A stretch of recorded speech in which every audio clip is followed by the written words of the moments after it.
Hello, everybody. Amber here. Welcome back to In Conversation with ATF. My guest today is a voice actor, a YouTuber. You may know him from YouTube as ProZD.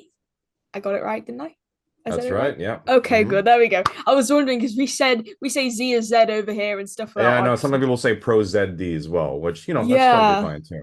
Yeah. yeah. I was gonna say I presumed it was Z because obviously, yeah, you're in America. Right. Yeah, I got it right. Voiceover wise, you may know my guest from multiple different shows or video games. You can hear my guest as the Riddler and the Bad Computer, not Bat Computer, the Bad Computer Right. in Batwheels. Mordecai Heller in hmm Lackadaisy, Ritchie Chung in Blackberry, Ultra Sam S380 in Tuca and Bertie, Will Butler in Detective Pikachu Returns, Hyodo in Aggretsuko, and he's voiced multiple different characters in the Genshin Impacrt video game, as well as multiple different video games and franchise, which range from Persona 5 Strikers, God of War, Ragnarok. I'm trying to just like look at this on the side here. Sure, sure, Um, sure. You're doing great. thank you. I get nervous when doing these interviews, so I'm trying to properly focus myself, and I'm like, Well, okay, you're I'm just. you're you're doing great. Yeah. Oh, thank you. One Piece, Big City Greens, Craig the Creek, OKKO, Let's Be Heroes, and Pokemon Twilight Wings. And well, I discovered my guest like years ago, but we'll come to that story in a minute. Who is my Sure. guest though? It is the legendary SungWon Cho. Hi, Hello. Hey, how are thanks for you? having me. You're welcome. How are you doing today? Yeah, I'm doing good. Yeah. Just That's good. yeah, having a good time. That's good. That's good to hear. Yeah. So as I said, I discovered your content years ago, mainly because of the YouTube video that you did where you just reenacted that whole scene from Peter Pan word for word. Yes. That's right. Yeah. I've got to ask about that, and of course, some other videos that you've done. How did your career start as a YouTuber exactly? As a YouTuber. So it kind of started well, I was on Tumblr. I don't know how familiar you are with Tumblr. And that was maybe, well, basically how it all went down was I graduated from college back, God, what, 12 years ago now? Crazy to think about. But Mhm.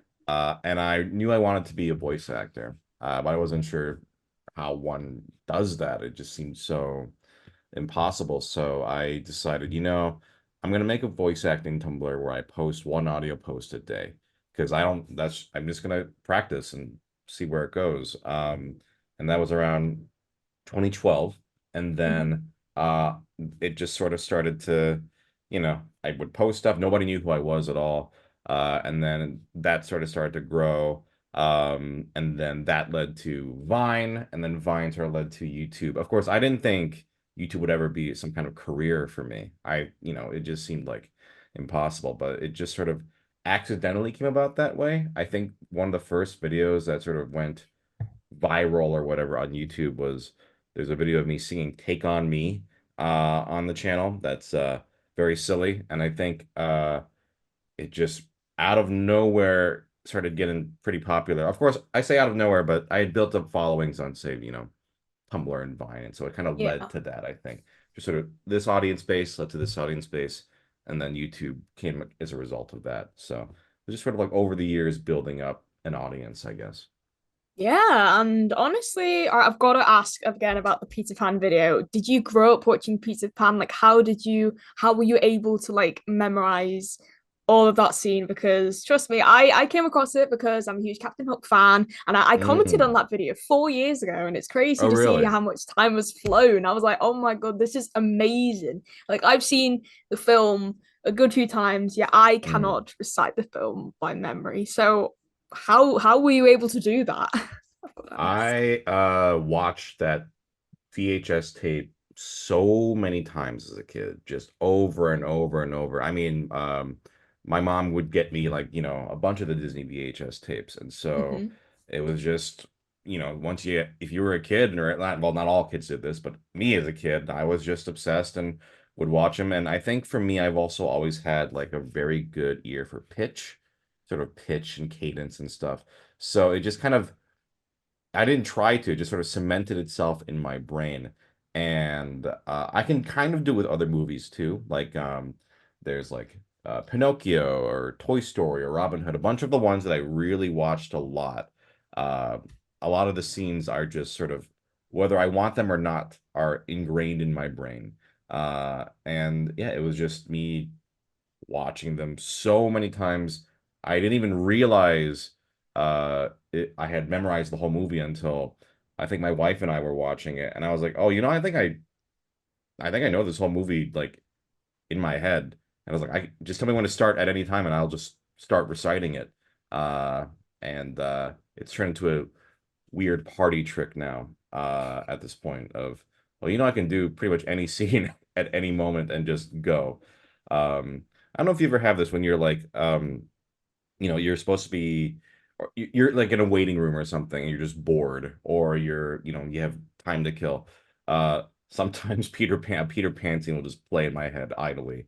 You know, so it just ingrains itself that much into my psyche, I guess. Oh my god.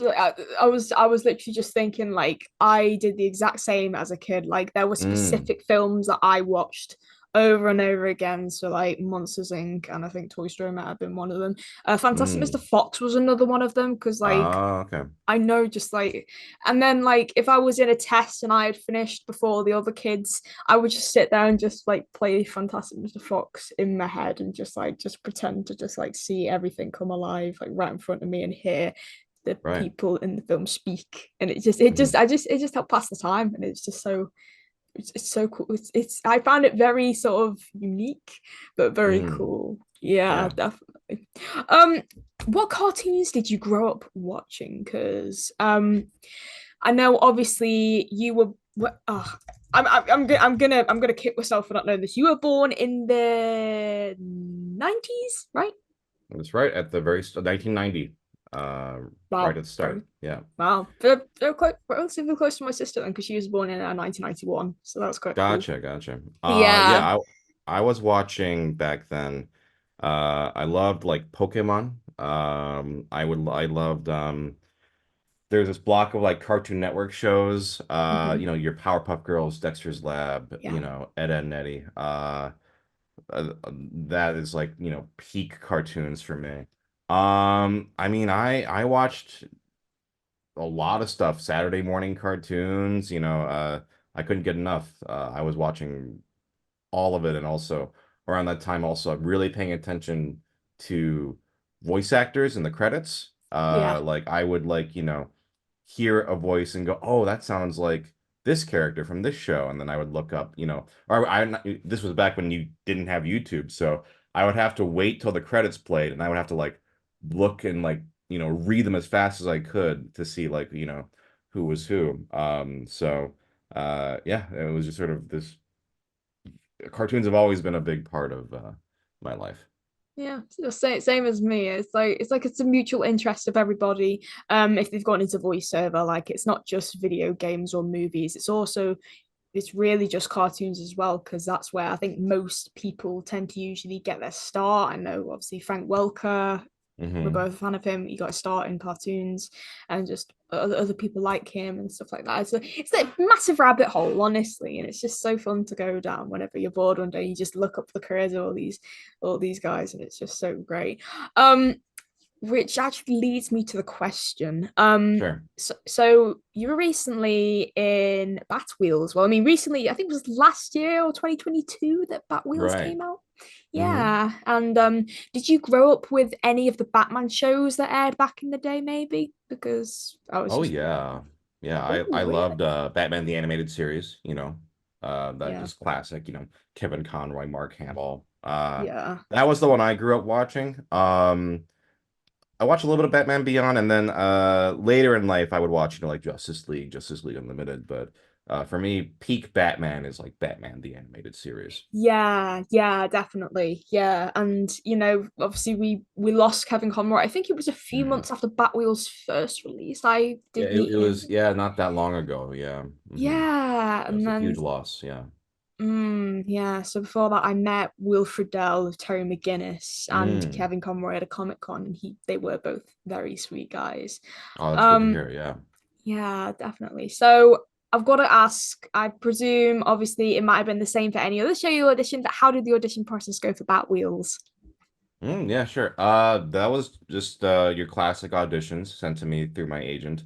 And I auditioned for like a couple characters at the time. I don't remember exactly who. But I think Bad Computer and Riddler might have even been maybe in the same set of sides. I forget, but I did just, you get sent a lot of auditions, and so Yeah. you just kind of go, okay, well, I'm just gonna do my best shot and send it off and forget about it. And then I think hearing back and going, oh, not only did you book the show, but you booked two characters in it, which is like pretty exciting. And they're both, I don't know if you've seen any of it, but they're really fun characters to play. Yeah, Yeah. I've seen the little clips of it, and Yeah, they yeah. look So great.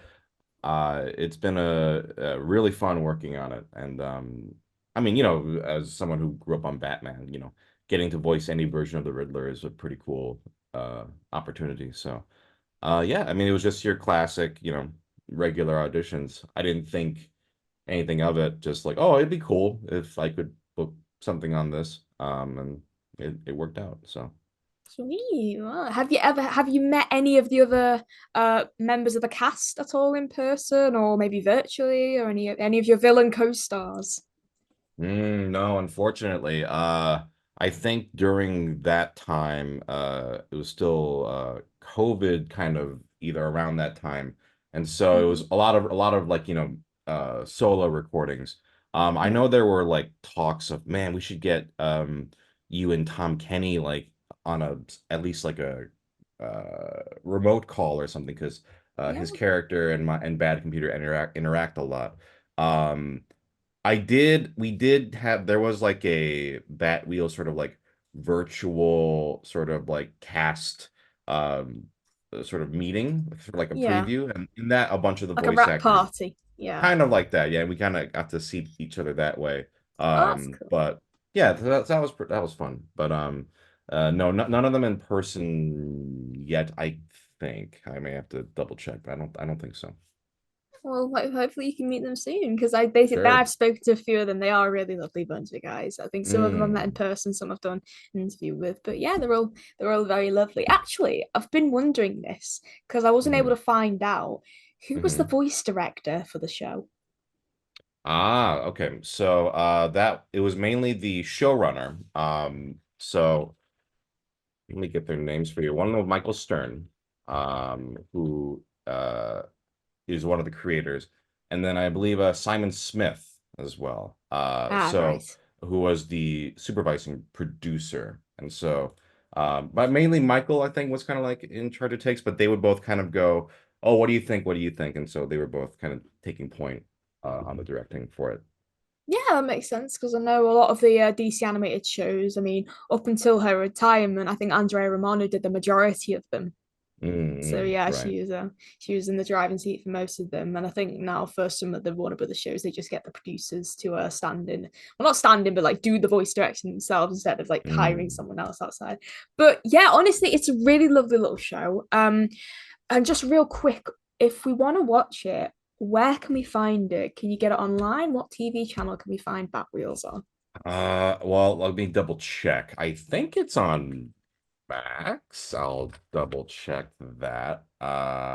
It's I think the Cartoon Network website might also have it, and also just I think it's hard to keep track of which channels are still a thing because all the mergers have made it Mm, very, very funky. But I know there was like yeah. the Cartoon Network. I believe it's on Cartoon Network and Max Yeah, currently. I think in the Yeah. UK it's on Cartoonito, I think. Cartoonito is another, I think, another version that, Yeah, yeah, it's they're weird because pretty we've school block. Yeah. it's so weird because like it's like technically brand new when it came to the US, but the UK we've had Mm. it for like over 15 years over here. It's absolutely crazy. Oh, I see. Yeah, Okay. yeah. Interesting. So we got a lot of the old Hanna-Barbera cartoons, like the kid version of them. So we got like Pup Named Scooby-Doo, Tiny Toon Adventures. I know that's not Hanna-Barbera, but Tom and Jerry kids. So I grew up watching So is that all sort of those. your guys' version of Boomerang? I don't know if you know Boomerang, Yeah, we had Boomerang and Cartoon Network and stuff. but okay, I see. Gotcha. Yeah, and Okay. they thing is that they did air on Cartoon Network, but they would put them Hmm. at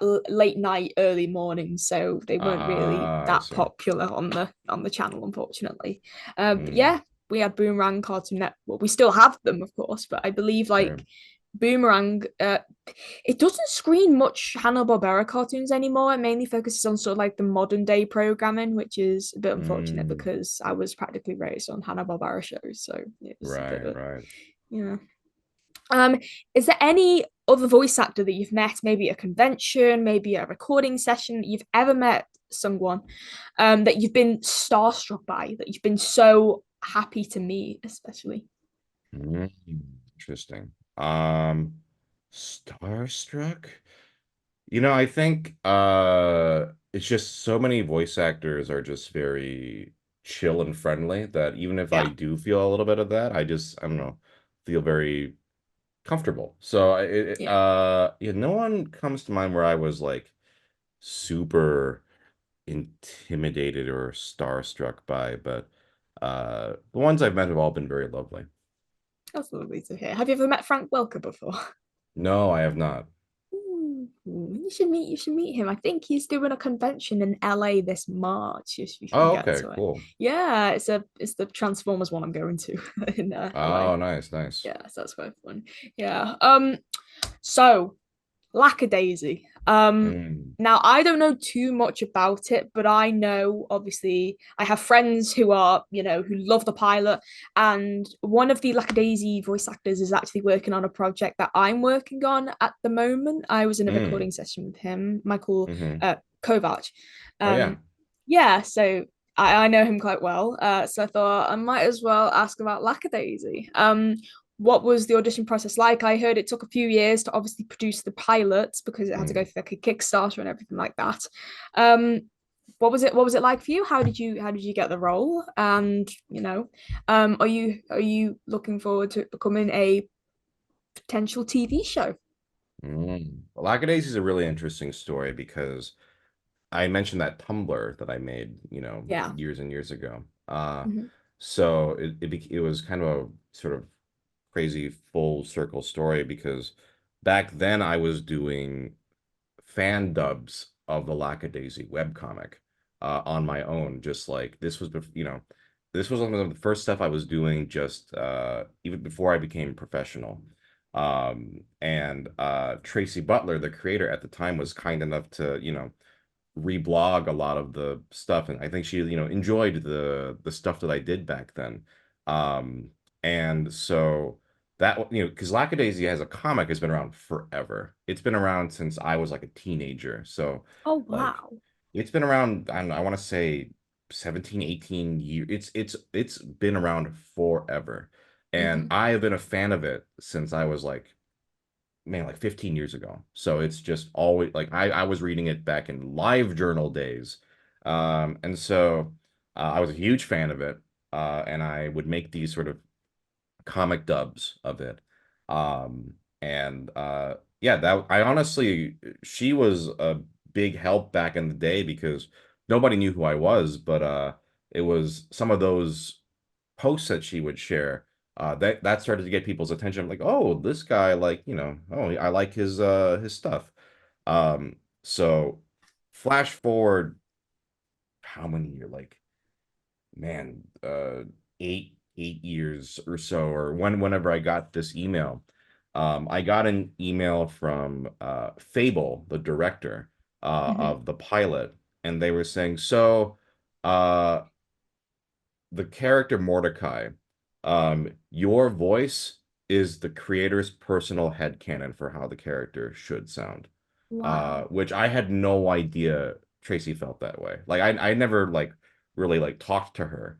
I think like we like had maybe exchanged words here and there, here or there, but so getting that email, I was like, yes, this absolutely. It was a very flattering thing to hear that something that I was so, I've been a fan of for so long. that the creators like, yeah, your version of the character is what I hear in like as my official voice. And so that one was just a straight offer. They knew I was able to do it because I had so many videos, showing me doing it. And yeah, that one really felt like a crazy, like, wow, things have really come full circle. I feel like my online presence started because of Lackadaisy, and then for it to get an animated pilot, and I don't know if you've seen it, but it's a gorgeous pilot. Like I've it's seen incredible. clips of it, and it Yeah, is yeah. quite I good. highly recommend watching it, the pilot. It's amazing. And I never thought Lackadaisy would ever get one, an animated pilot that looked that good and was that good. And to be Mordecai, my favorite character in it, was especially wild. And then for the upcoming stuff we're doing, oh yeah, I'm very excited. Um, I think it's smart that they're taking a sort of non-traditional route, like Yeah, doing it kind of self-producing it themselves. Just because these days things get canceled or, shelved, you know, so often these days. It's a lot of stuff is out of creators' controls in terms of mergers and, people wanting to write stuff off for tax breaks and things. yeah. I hate it when So that happens. yeah, it's kind of a scary time actually. So I think Lackadaisy, they're like, we know we can make this well. We have our crew. We don't actually really need, you know, a big corporation to make this happen. Like we can do it on our own, and the fan base is so positive and so supportive that we can self-fund. And so yeah, it's always a pleasure working with them, and I'm very excited for uh all the new stuff that'll be coming out. That's really lovely to hear. I'm glad it's going so well for you, someone. Oh yeah, thank you.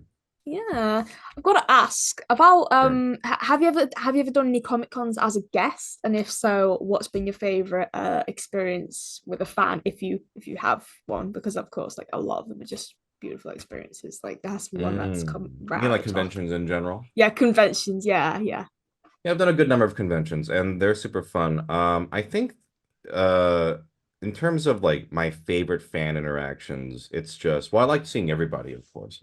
But it is like when you're, working and you don't, especially voiceover, like you record stuff and then it doesn't come out for like years or whatever later. yeah. And so you Mhm. can kind of feel like you're in a bubble, right? Of like, yeah, I'm just kind of recording stuff on my own with a director and then it comes out.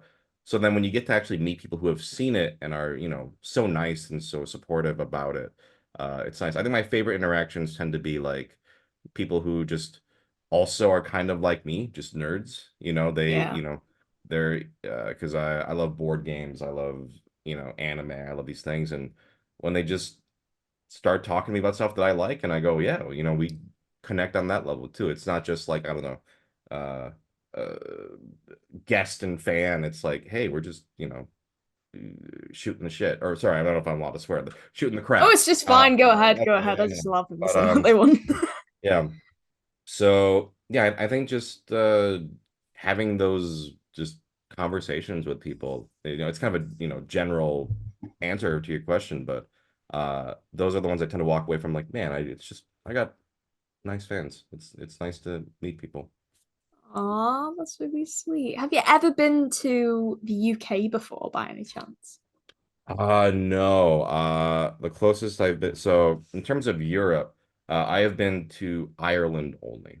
Uh, Oh, Yeah, and for a convention actually, and it was great. oh. I would love to go to,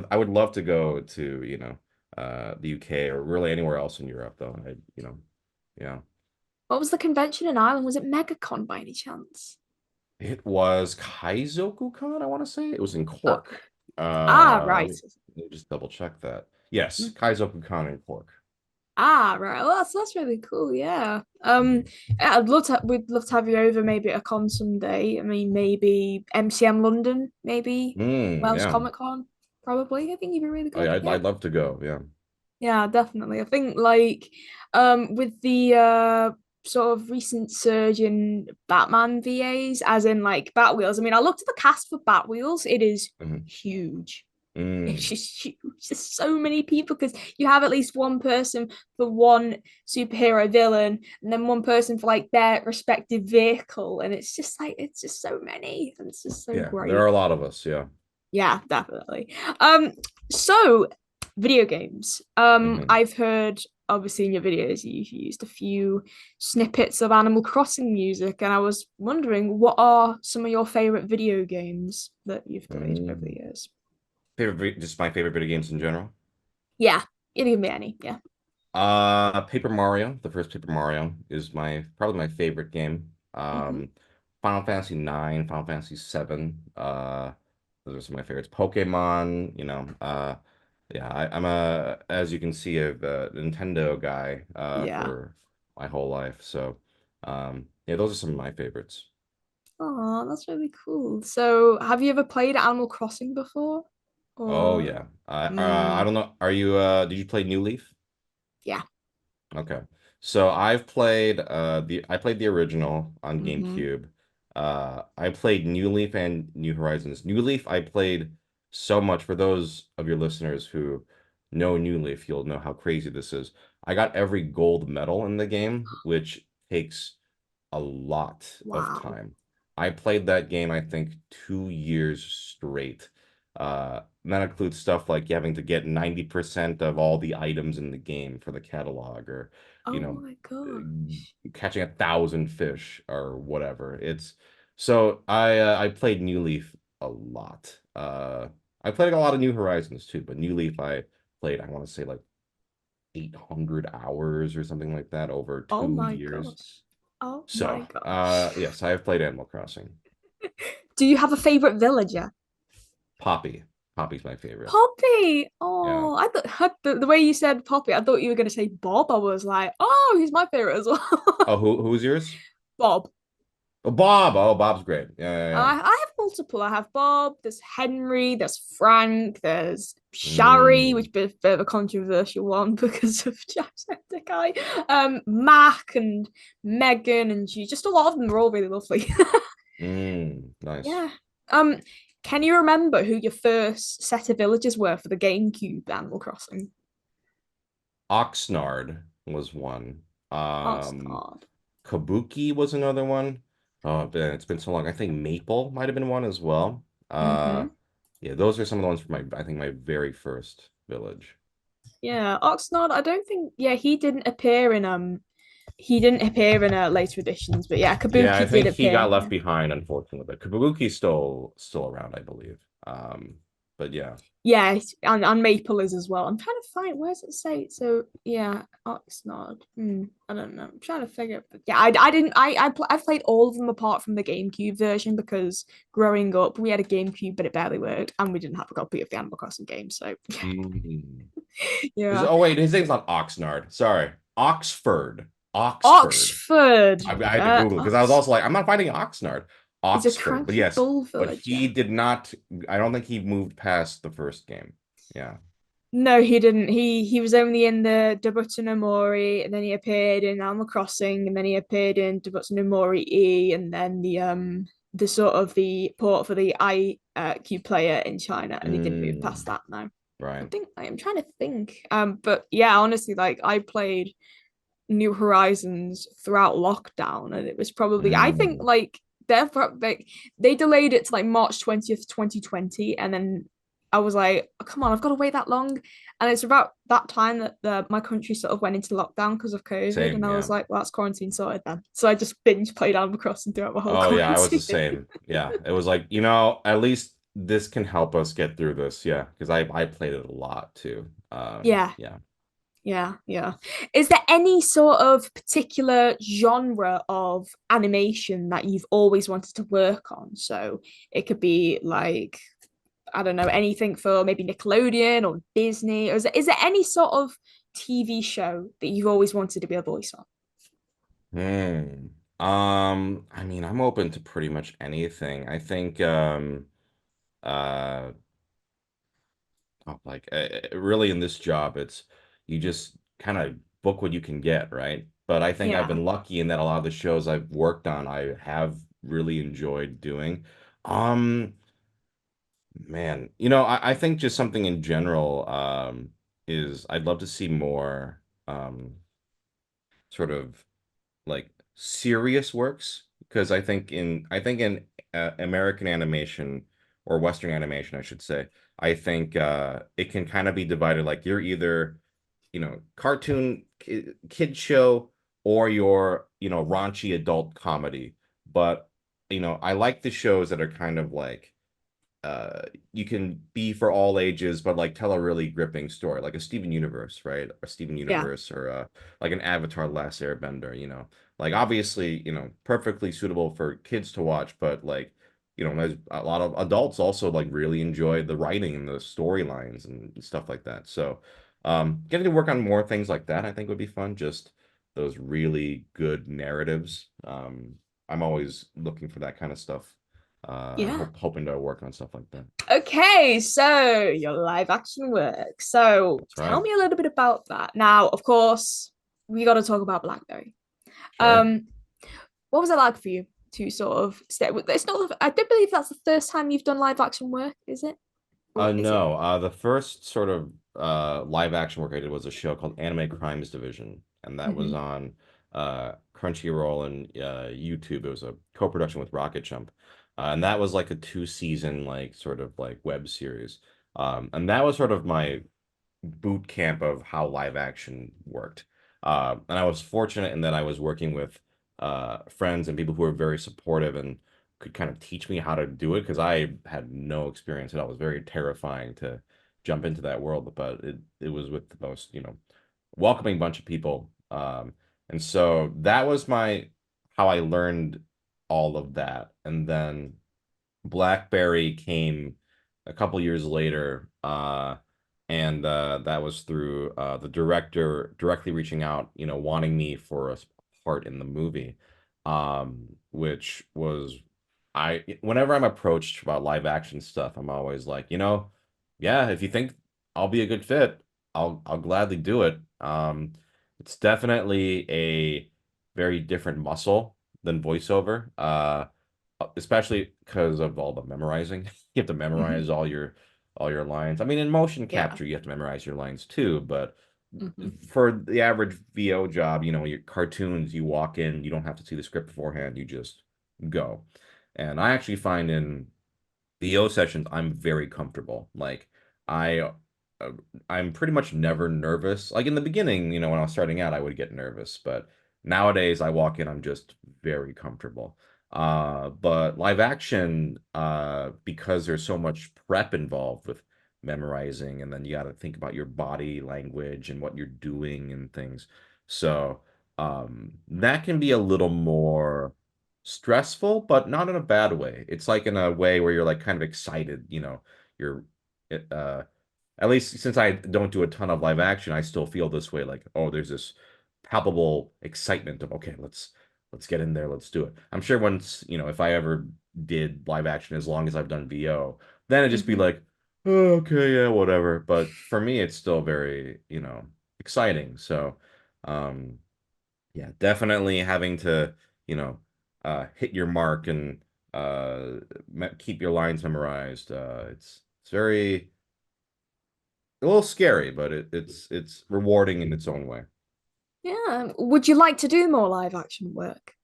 Oh yeah, sure. I would love to. I think for me, I've always told people when they ask me that question, like, voiceover, I want to do as long as I live, hopefully. That's something that I just have always loved and would Hmm. just want to do forever, forever, forever. Live action work, like, I like doing it a lot, but if Blackberry was the last live action thing I did, I wouldn't be upset about it. Like, I'm like, hey, I would love to do more, and I do, audition for stuff, but I guess for me, voiceover is so important to me, and then live action, I'm like, it's really fun, but it's also hard to get into, so I can't, assume it's gonna keep coming and coming, and so I just take each live action opportunity like, hey, that was a lot of fun, and if I get to do it again, great.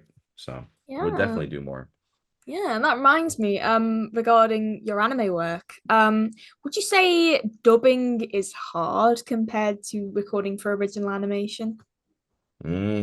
I would say it's definitely more technically challenging because of the lip flap matching. I think some people kind of when they first do it get pretty overwhelmed because it's, you gotta, do the line, but you gotta do it at the right time, the right time length, and you gotta make sure it matches. I think for me though, I'm even from the beginning, I kind of had a knack for it, I think. So it Hmm. wasn't too bad. Also, I think usually if you're lucky or not lucky, most of the time the scripts are like well written enough where they already match pretty well. Yeah. It's more of a struggle if the scripts are clearly not prepped like for the flaps, but I'd say 90% of the time, they've already written lines that fit pretty much perfectly. And then it's just a matter of, for me, I often listen to just, rhythm and pacing uh, and just kind of go with my gut on how it fits, and it usually fits pretty well. And again, the director and engineer, and they're invaluable in helping you. Oh, just slow down a bit. Oh, stretch it out a bit. Uh, but yeah, it's definitely challenging. Hmm. At least, and because in you know when you're doing cartoons or there's a lot more freedom, right? Yeah. You don't have to worry so much about, oh, make sure it fits, the animation. It's, you're usually doing it and then they animate you later. So um it is trickier, yes. Yeah, yeah, I presume that because I've tried to do it before, but Hmm. honestly, like it's just hard to keep up with, like the dialogue and maybe the speed of it, and you've got to say words that Mm, actually fit the sort of mouth movements. right, right. Yeah, yeah. Actually, here's a good one. Here's a good question. How do you usually prepare your voice before a session? Is there any vocal warm-ups that you tend to do or anything like that? I actually don't really do a ton of warm-ups. I think just my general thing is just making sure I don't start from nothing. So like, Hmm. just uh, talking a little bit beforehand. Yeah. If I know the character's voice that I'm doing is like a very specific one, I might just practice it a couple times, But for the most part, just staying hydrated and making sure I go in good condition is usually good enough for me. Yeah, yeah. Is there anything maybe that you're binge watching at the moment? Any TV series on any like streaming platform or television network? Is there anything that you're watching at the moment that you would recommend? Just out of curiosity. New stuff to Um, watch. Sure, sure. I'm watching Delicious in Dungeon, which is a show that I'm in. But I would be watching it even if I wasn't in the show. I Hmm. love the show. The manga is one of my favorites, and so it's been coming out weekly on Netflix. Oh, Highly recommend it. I love Delicious in Dungeon. sweet. Wow. In that case, I'm probably gonna check it out after this interview. And Oh yeah, also I like recommend it. It's great. Yeah, yeah, and also Lackadaisy as well. Like people keep saying to me, "Oh, you need to watch Lackadaisy. You'll absolutely love it." I'm like, okay, I just need to find the time because sure. I'm always editing and stuff like that. So probably not. I'm going to be doing the rest of the evening then. Nice. um, so, regarding your work on original animation, so like Craig of the Creek, Big City Greens, OKKO, Let's Be Heroes. Obviously this was all like pre-COVID. So did you have to actually like go to said studios to record that? Because I believe like Big City Greens is Disney, Craig of the Creek and OKKO are Cartoon Network, I think. That's right. Yeah. So did you get to go into the studios? And if so, what was your experience like working at Yep. Yeah, places? all of those were recorded in studio. Even during COVID, because they had COVID safety precautions like proper cleaning and stuff, I Yeah. still went in. So yeah, those Cartoon Network studios, they have some other studios as well that they record at for um Cartoon Network shows. But yeah, that was all in studio. KO, all those were group recordings, and then Craig, there was one group recording, and then unfortunately, I think COVID kind of hit where the rest of them were solo, except for one. There was one session I had where I recorded with Craig's voice actor, but we were in studio, but we were in separate studios over Zoom, which was kind of weird. It was like, oh, okay. So it's like we're getting to bounce off each other, but we're Ah, like in sort of like neighboring studios. Yeah. oh, that's cool. Yeah, I'm looking Yeah. at uh the little script thing. Oh, my computer just kind of blanked out there. Yeah, it's just the people you might have recorded with for KKO, Courtney Taylor. Wow, actually, yeah, and Christy Reed, she voice directed it as well. That's very That's cool. right. Yes. Mhm. Yeah, wow. Wait, who voice directed Craig of the Creek? I have the name in my head, but it's gone out my head. So that would be either Ben Levin, one of the creators, would direct, and Mm-hmm. then I believe Jeff Tremmel, he was one of the staff as well. He directed a couple as well. Ah, Um, right, I see. yeah. So that's something you'll see, I think more and more is like the showrunner just straight up directing themselves. I mean, you still have plenty of, voice directors as well, but I think it just depends on the show. Sometimes I think a creator, if they have a very specific idea of how things should sound or know how they want it to sound, and sometimes they actually have both, where it'll be the showrunner and the voice director together. But yeah, those were the people who directed Craig. Ah, right. So Batwheels again. I'm just jumping back because I've just remembered a question that went out my head. Sure. So your performance as Riddler and your performance as the bad computer. This is a bit of a random question, but were you ever asked to tone down your performance as it's a show for preschoolers, or did you like take in mind, of the audience and like what the characters would sound like? Did you come up with the voices yourself, or were you just Mm. in guidance? Bad Computer, they've definitely asked me to tone it down. I think Riddler in the show is very silly, and I think that's been like that's totally matched it. Bad Yeah. Computer is like a very villainous, uh, evil supercomputer, and Mhm. I kind of go into it just full force. And so sometimes they're like, "Whoa, this is a show for 5-year-olds. You need to not be so terrifying." Which I take as a compliment. Um, so yeah, that one, and I think they not had to, but they were like, we're gonna kind of make him a little goofier, not like the character, but he gets interrupted a lot by like glitches in his software, like a baseball score will start playing on his screen because he's on a big jumbotron in the show. And so I Yeah. think they kind of incorporated a lot of these, moments where he's still very, just evil, monologue, but then he gets interrupted by like da da da da da da, and he's like, "Ugh," so I think they injected comedy to kind of lighten it. Um, Yeah. but as far as getting told to dial it back, yeah, I've been told that, but for me it's funny because it's like, yeah, I'm gonna just commit, you know. There was another show I did where my character was getting like I think killed by these little monsters or whatever. And Hmm. so I was like, okay, do you want like kid show version or this is really happening to a person? It's horrifying. And they were like, try both. And so I did the version that's, more kid friendly.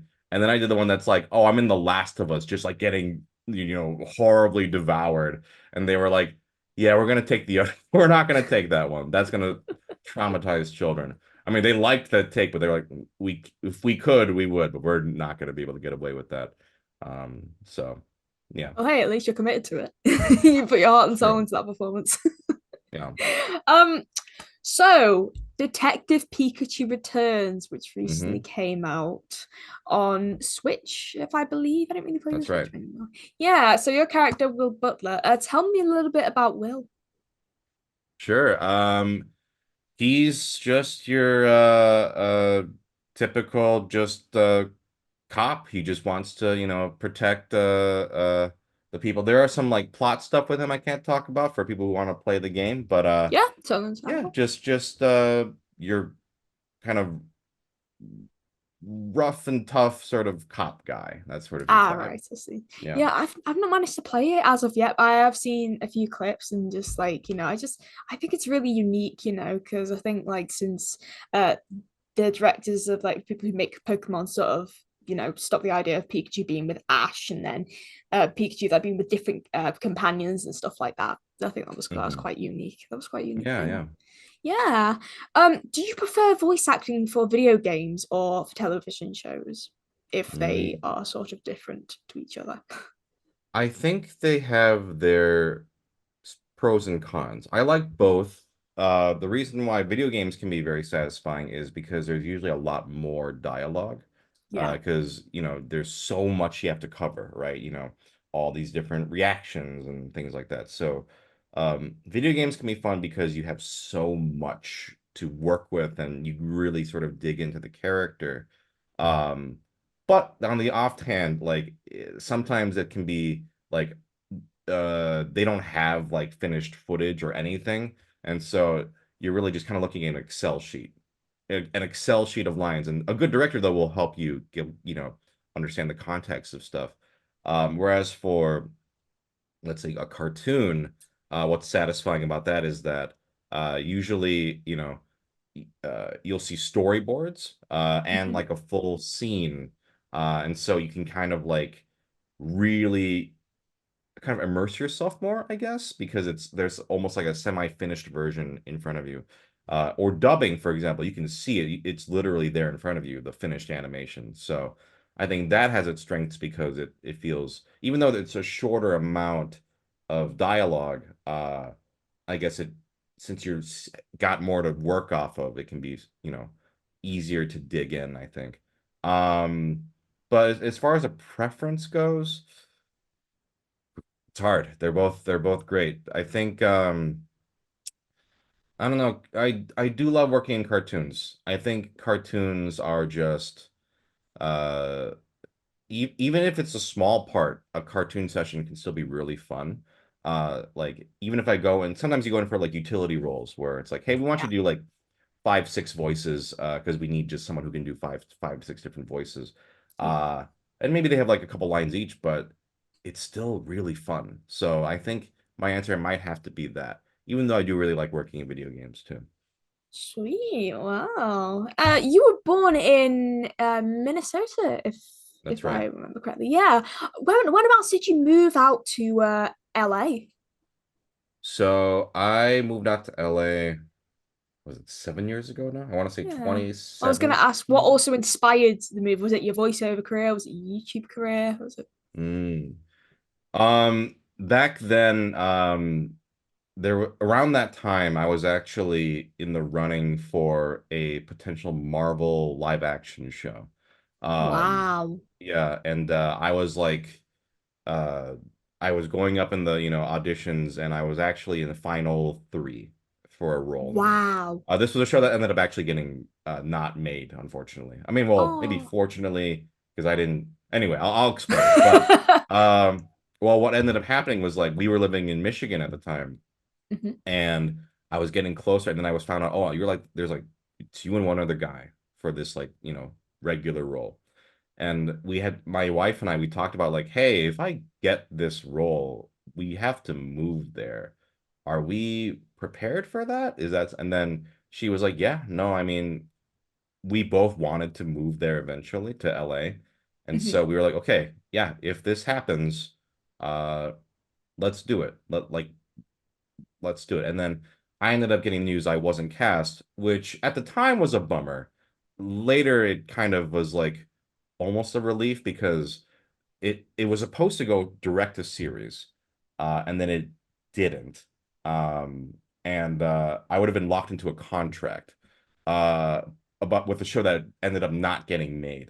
So Mhm. even though at the time I was really bummed about it, it kind of was like, oh, maybe I maybe I'm lucky, whatever. So um, after that fell through, around that time, my current agent reached out interested in representing me, CAA.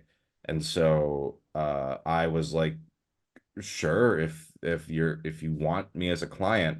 And I think it was like those two things happening at the same time where we were like, okay, like let's make the move. Also at that point, I was flying out to LA for work, and it was just like I gotta just live there. Like my Mm. first KO record, I actually flew out there to Oh. record, Mhm. and like crashed at a friend's place, and I was like, this is not, if I'm gonna be booking, cartoons, where I have to be there, I can't fly out every time. So I think we made the, and also winters suck in the Midwest. They're just really cold. I was so sick of winter. I was like, as soon as this winter's done, we're out of here. And that's when we decided to make the move. Oh, that's wonderful. Well, I'm going in March and I can't wait. I don't know what it's like out there. I've never been, so Oh, to yeah. LA? Yeah, Oh, is March. it not great? Yeah, that'll be, I think, just when it's starting to warm up, which is good. I mean, it doesn't get ever like Oh. really cold here, but yeah, it'll be a good time to come. Sweet, yeah. I'll probably mainly be in Burbank if Oh, that's okay. yeah. So I'm not sure, like obviously Warner Brothers is located up there, Universal Studios is located up there and stuff. What? So I was gonna say, what would you say like sort of the best part of LA to look at regarding sightseeing for someone who is going for the first time, not just me. Sightseeing. Well, I mean, if you're interested in like uh touring the studio, there's the Warner Bros. Studio tour, which I haven't done, but I've heard is good. Oh. Universal Studios has its own like lot tour at the park. That's a lot of fun to do. Hmm. Um, yeah, I guess in terms of sightseeing, there's like Griffith Observatory, Hmm. and then the food is really great. I mean, if you Ooh, can go out to like Koreatown or, and really anywhere you can go, you'll find good food. So yeah, you sounds good to me. should be a good time for you. Sounds good to me. I can't wait. Okay, so Sungwon, it is time for the final question, the big All right. question, and it is to do with your YouTube channel. What would you Sure. say is the best video that you have filmed for your channel? I mean, I've seen like your Starburst video, I've seen your recent Carl's Jr. video, and just it's getting me so hyped. And just what would you say is your most favorite video that you filmed for your channel? I think my personal favorites, the longer videos, there's one with me and my mom where I have her try to name Smash Bros. Characters. That's one of my Ooh. personal favorites. I think it's Mm-hmm. very funny. In terms of like the skits, I'm very fond of the Pizza Brothers skits, for those who know. So those are some of my favorites on the channel. Sweet. Well, in that case, I'm probably gonna go watch those in a minute. The Smash Brothers one sounds like fun, so I'm probably gonna load that Nice. up. And yeah, yeah. So, well, Sungwon, our time has come to an end on my show. Thank you so much for being a guest. Thank you so much for coming on and talking to me. It really does mean a lot. Oh yeah, thank you for having me. This was fun. You're welcome. I'm glad you enjoyed yourself. Where can we find you on social media? Have you got anything you'd like to promote at all, as well as your social media channels?